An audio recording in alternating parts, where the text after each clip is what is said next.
OK lidi, dneska vás se musím zeptat, koho si mám vybrat. Je to strašně těžký, takže tady máme Hanka, Shada, Barryho, Ems, B, Stu, Pam, Griff, Angelo, Larig,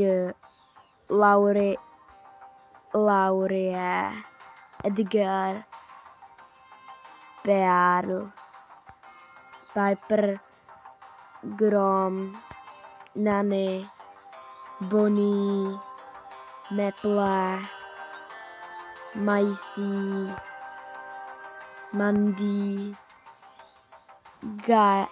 Gale, Colette, Belle, Ash, Lola, Sam, Goose,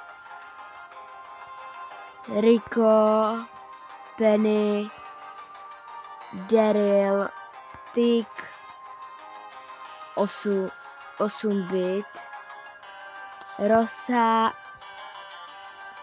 Brock nebo kredity. Je to strašně těžký. Nechám to na vás.